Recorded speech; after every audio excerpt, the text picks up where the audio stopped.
Cuando hay amor, pareciera que cualquier ocasión es buena para poder expresar eh, este sentimiento, sea con una ofrenda, un regalo, un obsequio, como usted quiera llamarle. Pues bien, esta semana estudiaremos sobre un tema que tiene su base en el amor y que es voluntario. Vamos a estudiar sobre las ofrendas.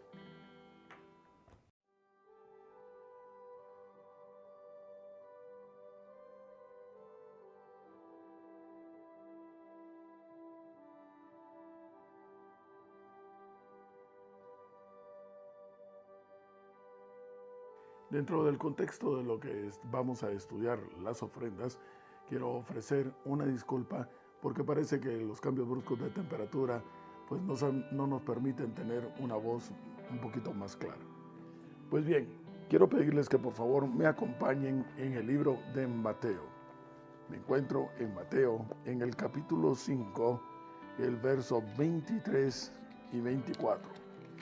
Mateo capítulo 5, versos 23 y 24. Y la palabra de Dios dice: por tanto, si traes tu ofrenda al altar y allí, estando allí, te acuerdas de que tu hermano tiene algo contra ti, deja allí tu ofrenda delante del altar y anda, reconcíliate primero con tu hermano y entonces ven y presenta tu ofrenda.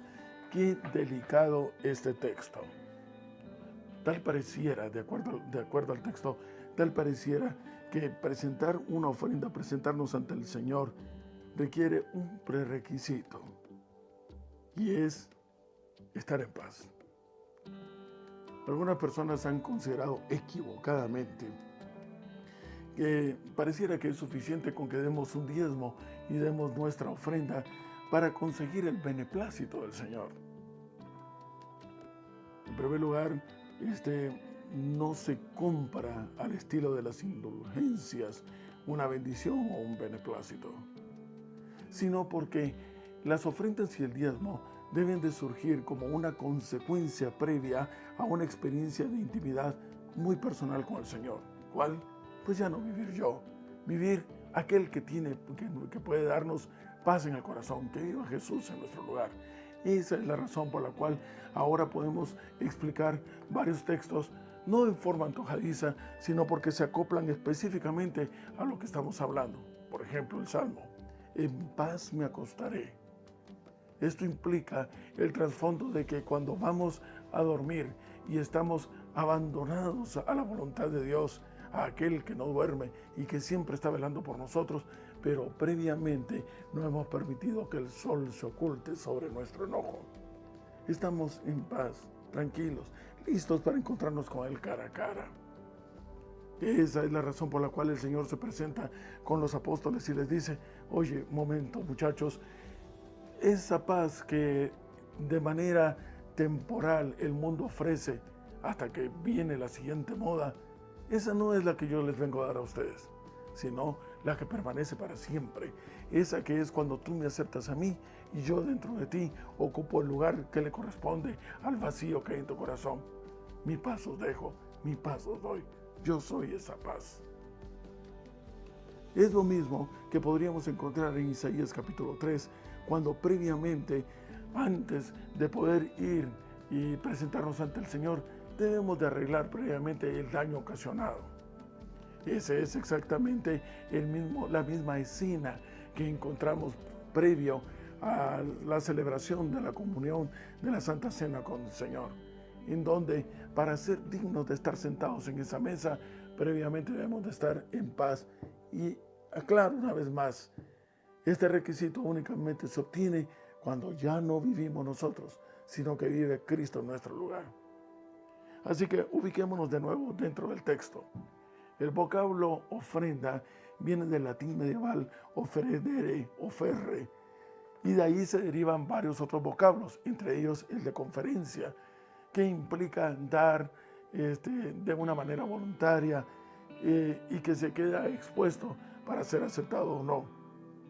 Es importante de que podamos hacer una diferencia que, aunque pareciera sutil, es muy marcada cuando la entendemos de fondo, entre lo que es el vocablo diezmo y el vocablo ofrenda. El diezmo, que viene de la etimología décimo, especifica una cantidad en un porcentaje en el cual, de acuerdo a nuestros ingresos, es de vuelta a Dios. Y digo de vuelta no porque Él la necesite, insistíamos la semana pasada, sino porque es un recordatorio para cada uno de nosotros de saber que todo aquello que hemos recibido no es gracias a nuestra habilidad, a nuestra inteligencia o a alguna decisión acertada que hayamos tomado. No, es única y específicamente porque Dios nos ha bendecido. Así que Él es cómplice de estos triunfos, de este éxito, de este progreso. Y lo hacemos socio nuestro. Y de ahí entonces que devolvemos un porcentaje recordando que todo lo que tenemos Él nos lo dio. Es bilateral. Insisto, tiene un requisito específico, un porcentaje. Pero en el caso de la ofrenda, no se requiere un proyecto especial, no se requiere una ocasión específica, incluso no tiene un porcentaje determinado. El límite es lo que exista dentro de tus posibilidades y lo que existe en tu corazón. Tú no tienes límites para darle un obsequio a tu esposa, a tus seres amados, a tus hijos. Bueno, el límite podrá ser tu capacidad en ese instante, pero como decía un padre, no, si yo tuviese el mundo pondría a sus pies. Pues bien, no solamente es unilateral, es voluntario, sino que aparte de eso, no tiene un monto específico, decíamos. Ahora bien, ¿cómo te sentirías tú si ese obsequio, ese regalo que viene con amor, te he rechazado? ¿Cómo lo sientes? Bueno, muchos me dirían, es una ofensa. O como esos refranes, ¿verdad? Esos dichos que hay en nuestro país. Es que a caballo regalado no se le encuentra el colmillo. Pues sí, yo recuerdo una anécdota en específico de mi abuelo materno. Él, de nacionalidad alemana, él tenía unos hábitos muy especiales. En el poco tiempo que estuvo de su visita en Guatemala, hace muchos años ya, poco antes de que él falleciera, recuerdo que todos los viernes él se sentaba a la cabecera del comedor con un enorme pastel y esperaba que todos nos acercáramos a él, hiciéramos la algarabía del pastel y los disfrutáramos. Pero tal parece que en cierta ocasión se nos pasó por alto. ¿Y cómo se ofendió el abuelo? Y recuerdo que papá Hugo se ofendió porque él lo llevaba con amor y simplemente se le ignoró. Tradúzcase rechazo. Este principio, usted dirá que es muy similar entonces a la ofensa que pudo haber sentido Caín al ser rechazada su ofrenda. Pero aquí hago la siguiente aclaración. No es igual. Porque a la luz de Éxodo, en el capítulo 12 y el verso 5, si usted me quiere acompañar también, Éxodo capítulo 12 y el verso 5 son la base para la solicitud de Dios a Caín y a Abel acerca de esa ofrenda.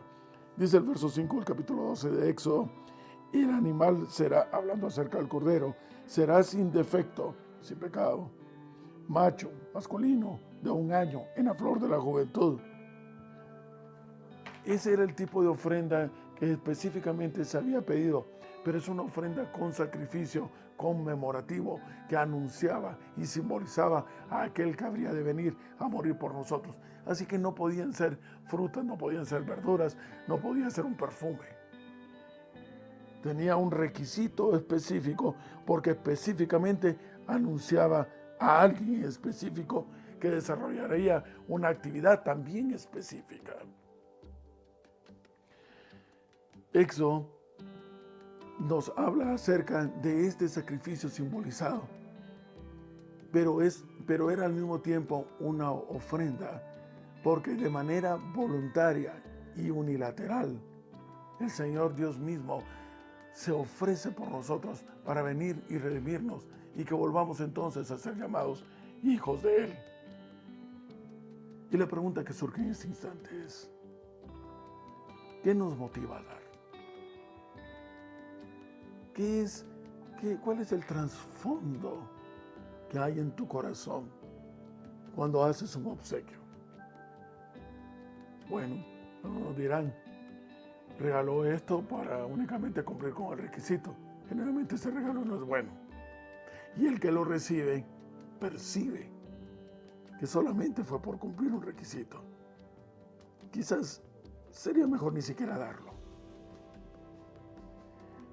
Pero cuando lo das desde muy adentro, no reparamos en el valor del obsequio, sino en la intención, la actitud y el sentimiento que hay detrás. En el amor. El amor es la base de todo obsequio y tiene su inspiración en la cruz del Calvario. Y para eso quiero pedirte que me acompañes al libro de Hebreos en el capítulo 9 y el verso 28. Yo ya lo tengo señalado aquí más rapidito para cortar el tiempo. Estoy en el libro de Hebreos en el capítulo 9 y el verso 28. ¿Qué texto? Así también Cristo fue ofrecido una sola vez para llevar los pecados de muchos. Pero, ¿tomaste nota? Dice, fue ofrecido. No fue obligado. No fue traído a la fuerza. Es cierto, el Padre, en acuerdo mutuo con el Hijo y el Espíritu, tomaron la decisión de venir y ocupar tu lugar y ocupar el mío, unilateral y voluntariamente.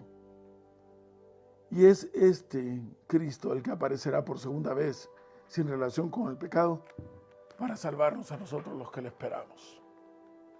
Esta es la base de toda ofrenda.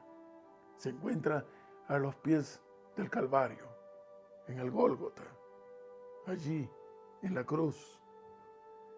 Y la base de un amor infinito que no logramos comprender y que por la eternidad estaremos contemplando, debe ser también el punto de inspiración de cada uno de nuestros actos de ofrenda, de cada uno de nuestros obsequios, en donde no compramos un favor, sino que decimos simple y sencillamente, cuánto te amamos, Señor.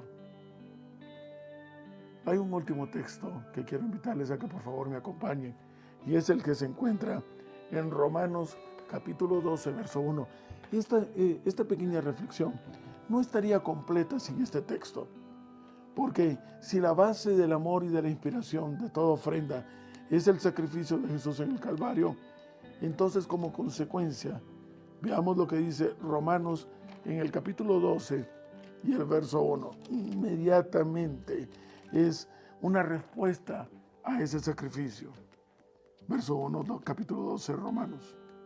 Así que, hermanos, os ruego por la misericordia de Dios que presentéis vuestros cuerpos en sacrificio vivo, santo, agradable a Dios, que es vuestro culto racional. El vocablo presentar es un sinónimo de ofrendar, ofrecer. Esta es la consecuencia natural de estar a los pies de la cruz del Calvario. No puede surgir otro desenlace más puro y más natural dentro de nosotros cuando contemplamos la ofrenda de Cristo hacia la humanidad, más que devolver esa ofrenda con nuestra propia vida, con nuestro cuerpo, y decirle, sí Señor, yo te acepto. Acepto lo que tú me regalas, ahora yo te pido, entonces que me aceptes a mí, así como estoy. Pero mira qué contraste. Perdóname, Señor, porque tú te obsequias a mí puro, santo y sin mancha. En cambio yo me encuentro arrastrado y sucio, incluso con mal olor. Ten misericordia y acéptame así como soy. De esa manera llegamos a la cruz del Calvario. Y la mayor ofrenda que esperamos, que espera el Señor de cada uno de nosotros, no son los bienes, no es dinero. Porque equivocadamente se ha creído también que las ofrendas solo pueden ser económicas. No. El único objetivo, la única razón de ser de Jesús muriendo en la cruz por ti y por mí, es que tú y yo volvamos a Él. Regresemos a Él. Y le digamos, ven y tómame. Inunda mi corazón. Habita en mí. Y acéptame entonces como un sacrificio puro, haciéndome santo, dulce y aceptable para ti. Tú podrías en este instante, junto conmigo, seguramente, elevar una oración, no que la escuchamos, sino que aquella que surge desde lo más profundo del corazón, cuando estamos conscientes de cuán grande es Él y cuán pequeños somos nosotros. Y es dentro de este contexto de gratitud y de amor, inundado por toda la conspiración del universo hacia nuestro favor, que vamos de vuelta a casa. Cada día mientras llegamos a nuestro hogar, a nuestro verdadero hogar, encontrando en la palabra de Dios todas las maravillas que el Señor hizo por nosotros, porque de tal manera nos amó que envió a su Hijo para que tú y yo volviésemos a ocupar el lugar que Él siempre ha querido que ocupemos, el de hijos de